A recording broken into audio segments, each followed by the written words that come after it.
बिस्मिल्लाहिर्रहमानिर्रहीम। I am Waqas Ahmad और endocrinology की हमने एडिनल ग्लैंड स्टार्ट किए थे और एडिनल ग्लैंड की आज तीसरा जो हमारे पास मेन उसकी एडिनल कॉर्टेक्स की डिवीजन होती है जोना रेटिकुलरिस, आज हमने उसके बारे में पढ़ना है। मैंने आपको बताया था कि बाहर रेड वाली हमारे पास जोना ग्लोमेरुलसा है और उसके बाद ये जो ग्रीन वाली थी ये जोना फेसिकुलेटा थी और तीसरी जो है ना हमारे पास जोना रेटिकुलरिस है।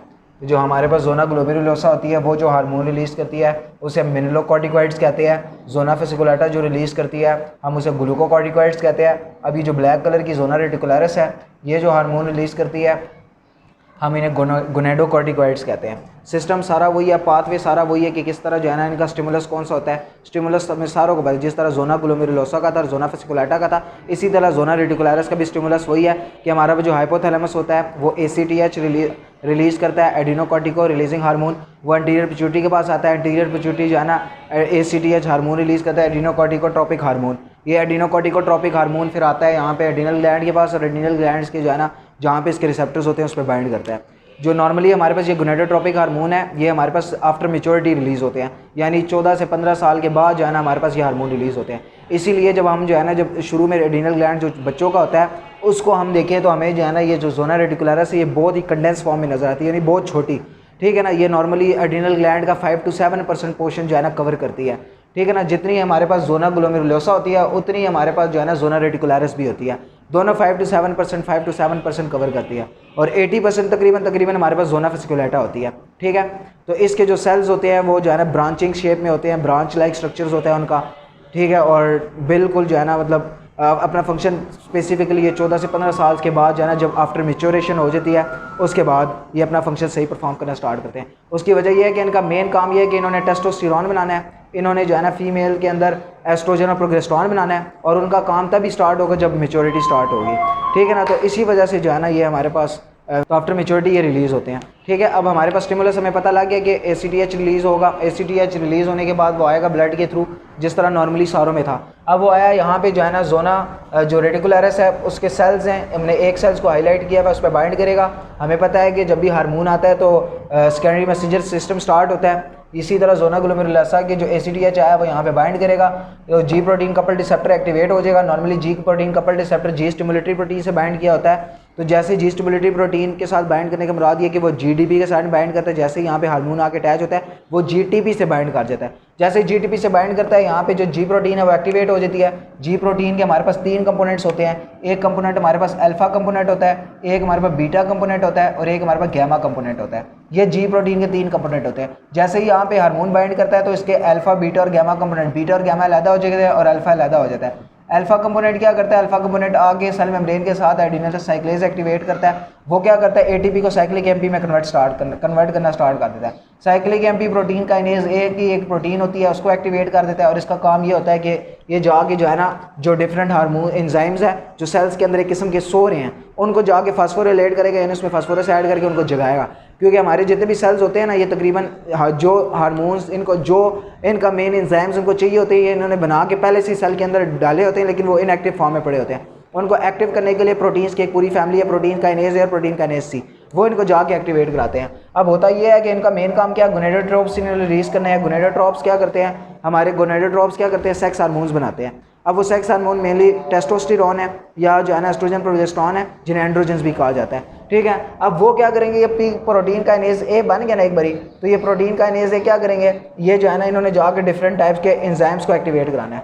नॉर्मली यहाँ पे हमारे पास हमें पता है कोलेस्ट्रॉल होता है। अब वो कोलेस्ट्रॉल जो है ना हमारे पास अगर हम जोना ग्लोमेरुलोसा की बात करें उसमें वो प्रेग्नेनोलोन में कन्वर्ट होता है, फिर आगे प्रोजेस्टेरॉन में कन्वर्ट होता है और प्रोजेस्टेरॉन जो है ना आगे फिर हमें पता है एल्डोस्टेरॉन में 11-डीऑक्सीकोर्टिकोस्टेरॉन फिर कॉर्टिकोस्टेरॉन। डिफरेंट टाइप्स के यहाँ पे एंजाइम्स होते हैं। जो ये वाला एंजाइम होता है उसे कोलेस्ट्रॉल डिस्मोलेज कहते हैं।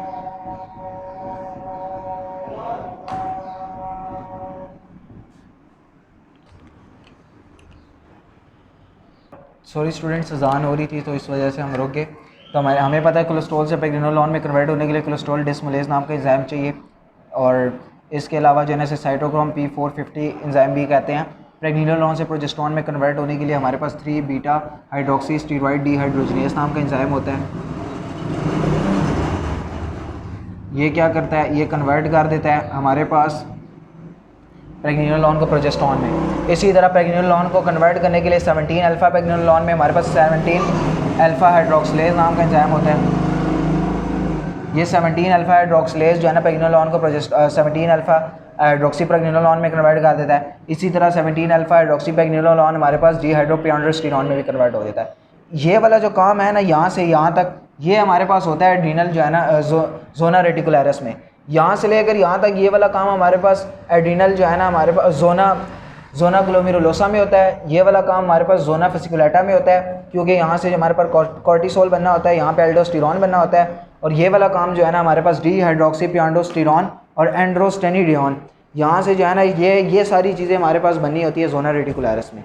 तो जोना रेटिकुलरिस का फंक्शन जो है ना यहाँ तक है। तो सबसे पहले कोलेस्ट्रॉल आएगी, कोलेस्ट्रॉल प्रेग्नेनोलोन में कन्वर्ट होगी, प्रेग्नेनोलोन 17 अल्फा हाइड्रोक्सी प्रेग्नेनोलोन में कन्वर्ट होगी, 17 अल्फा हाइड्रोक्सी प्रेग्नेनोलोन हमारे पास डिहाइड्रोपियोंडरोस्टेरॉन में कन्वर्ट होती है।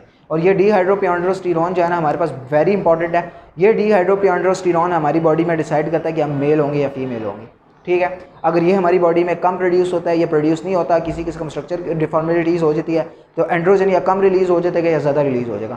अगर ज़्यादा रिलीज़ होगा तो फीमेल सेकेंडरी सेक्स कैरेक्टर्स बढ़ जाएंगी, कम रिलीज़ होगा तो मेल सेकेंडरी सेक्स कैरेक्टर्स बढ़ जाएंगी, वगैरह वगैरह, ठीक है। तो ये जो है ना हमारी बॉडी में। और दूसरा हमारी बॉडी में ये भी डिसाइड करता है कि टेस्टोस्टेरॉन बनना है, एस्ट्रोजन बनना है या प्रोजेस्टेरॉन बनना है या नहीं बनना, क्योंकि इसी से आगे जाके एंड्रोजन हार्मोन्स जो है ना नॉर्मली इससे आगे जाके बनेंगे। और एड्रीनल कॉर्टेक्स में हमारे पास वाहिद ऐसी जगह है जोना रेटिकुलरिस है जहाँ पे ये बन सकता है। उसके अलावा ये हमारी बॉडी में कहीं किसी और जगह पे नहीं बन सकता। तो ये इसीलिए हमारे पास डिहाइड्रोपियोंडरोस्टेरॉन की वेरी इंपॉर्टेंस है। और ये हमारे पास स्टीरॉयड हार्मोन है। जब भी मैं आपको कहूँ ना हमारे पास स्टीरॉयड हार्मोन की सिंथेसिस हो रही है, स्टीरॉयड हार्मोन का मतलब ये कोलेस्ट्रॉल से वो बन रहे हैं। जो भी चीज़ कोलेस्ट्रॉल से बनती है वो स्टीरॉयड हार्मोन है। और कोलेस्ट्रॉल से हार्मोन हमारे पास सिर्फ दो ही जगह पे बनते हैं, एक टेस्टीज में बनते हैं यानी गोनेड्स में, और एक हमारे पास जो है ना ये एड्रीनल कॉर्टेक्स में बनते हैं बस। और कहीं भी हमारी बॉडी में स्टीरॉयड हार्मोन नहीं बनते। तो हमारी बॉडी में क्या हुआ, कोलेस्ट्रॉल थी, कोलेस्ट्रॉल प्रेग्नेनोलोन में कन्वर्ट हुई, वहाँ पे हार्मोन था 17 अल्फा हाइड्रोक्सिलेज, उन्होंने 17 अल्फा हाइड्रोक्सी प्रेग्नेनोलोन में कन्वर्ट किया। यहाँ पे 3 बीटा हाइड्रोक्सीस्टेरॉइड डिहाइड्रोजिनेस एंजाइम होता है, वो डिहाइड्रोपियोंडरोस्टेरॉन में कन्वर्ट कर देता है। फिर डिहाइड्रोपियोंडरोस्टेरॉन एंड्रोस्टेनिडियोन में भी कन्वर्ट हो जाता है, ठीक है। और ये फिर जो है ना हम ब्लड में रिलीज़ आउट हो जाते हैं। जैसे ये ब्लड में रिलीज़ होते हैं दोनों डिहाइड्रोपियोंडरोस्टेरॉन भी और जो दूसरा जो है ना एंड्रोस्टेनिडियोन, ये दोनों ब्लड में रिलीज़ हो जाएंगे। ब्लड में रिलीज़ होने के बाद ये टेस्टिस के पास जाते हैं मेल्स में, और फीमेल्स में जो है ना ये एस्ट्रोजन हमारे पास ओवरीज के पास जाते हैं। ओवरीज के अंदर एस्ट्रोजन और प्रोजेस्टेरॉन की जो फॉर्मेशन है वो करते हैं। और टेस्टिस के हमारे पास जो है ना टेस्टिस में जाने के बाद जो हमारे पास सेमीनिफ्रस ट्यूब्स होती हैं, उसके ऊपर स्पेशलाइज सेल्स होते हैं जो हमारे पास जो है ना टेस्टोस्टेरॉन बनाते हैं। ये उसके ऊपर जाके हैं, वहाँ पे भी रिसेप्टर्स होते हैं बिल्कुल इसी तरह के, उनके सेल्स के अंदर जाते हैं, रिसेप्टर्स के सेल्स के अंदर जाते हैं, वहाँ पे इंट्रासेलुलर रिसेप्टर्स को एक्टिवेट कराते हैं और उसके बाद जो है ना टेस्टोस्टेरॉन की फॉर्मेशन कराते हैं। जैसे ही टेस्टोस्टेरॉन बन जाता है, टेस्टोस्टेरॉन मेल्स में भी बनता है और फीमेल्स में भी बनता है, लेकिन मेल्स में बहुत ज़्यादा बनता है, इसलिए मेल्स की जो सेकेंडरी सेक्स कैरेक्टर्स होती हैं वो नॉर्मली प्रीडोमिनेंट होती हैं। दो किस्म की कैरेक्टर्स होती हैं, एक सेकेंडरी सेक्स कैरेक्टर्स होते हैं, एक प्राइमरी सेक्स कैरेक्टर्स होता है। प्राइमरी सेक्स कैरेक्टर्स वो होता है जो हम पैदा होते हैं हमारे साथ होता है, जो डिसाइड करता है मेल है या फीमेल है। जैसे मेल रिप्रोडक्टिव ऑर्गन है और फीमेल रिप्रोडक्टिव ऑर्गन है वजाइना, ये हमारे primary sex secondary sex primary sex characters हैं। और सेकेंडरी सेक्स कैरेक्टर्स वो होते हैं जो हमारी आफ्टर मेच्योरिटी के बाद हमें डेवलप होते हैं। जैसे मेल्स की दाढ़ी आ जाती है, सेकेंडरी सेक्स कैरेक्टर है।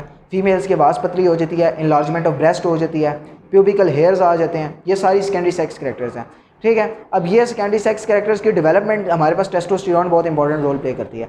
जैसे ही हमारे पास जो है ना डिहाइड्रोपियोंडरोस्टेरॉन बनता है आफ्टर मेच्योरिटी, उसके बाद ये रिलीज़ होते हैं ब्लड में, ब्लड स्ट्रीम में जाने के बाद ये टेस्टिस के बाद जाएंगे, वहाँ पे टेस्टोस्टेरॉन बनता है। अब ये टेस्टोस्टेरॉन ब्लड में डायरेक्टली उस तरह रिलीज़ नहीं होता जो टेस्टोस्टेरॉन ब्लड में डायरेक्टली रिलीज़ हो जाए। तो ये टेस्टोस्टेरॉन जो है ना पहले डाईहाइड्रोटेस्टोस्टेरॉन में कन्वर्ट होता है। यहाँ पे 5 अल्फा रिडक्टेज नाम का एक एंजाइम होता है, वो 5 अल्फा रिडक्टेज क्या करता है, वो जो है ना टेस्टोस्टेरॉन को डाईहाइड्रो टेस्टोस्टेरॉन में कन्वर्ट कर देता है। ये डाईहाइड्रो टेस्टोस्टेरॉन क्या करते हैं, ये फिर हमारे जो है ना ब्लड के पास, ब्लड में रिलीज़ होने के बाद मसल्स के पास जाते हैं, मसल्स को स्ट्रेंथ आउट करते हैं मेल्स में, मसल्स को बढ़ाते हैं जिसकी वजह से बाइसेप ट्राइसेप बनते हैं वगैरह। अगर एक्सरसाइज की जाए तो जो हमारे पास हार्मोन्स होते हैं जो हमारे जो 6 पैक्स वगैरह एप्स बनाने में मददगार साबित होते हैं। उसके अलावा जो हमारे पास ये क्या करते हैं, हमारे जो दाढ़ी वगैरह है, बियर्ड, उसको बढ़ाने में मदद करते हैं, आवाज़ को भारी करने में मदद करते हैं। और हमारे जो है ना तो ये जो मेल सेकेंडरी सेक्स कैरेक्टर्स थे ये सारे जो है ना डाईहाइड्रोटेस्टोस्टेरॉन की वजह से होते हैं। तो इसके अलावा जो हमारे पास अब ये जो टेस्टोस्टेरॉन है, ये जब फॉर्मेशन होती है ये डायरेक्टली फॉर्मेशन नहीं हो जाती कि हमारी जो है ना यहाँ से डिहाइड्रोपियोंडरोस्टेरॉन टेस्टिस के पास गया और डायरेक्टली फॉर्मेशन होगी।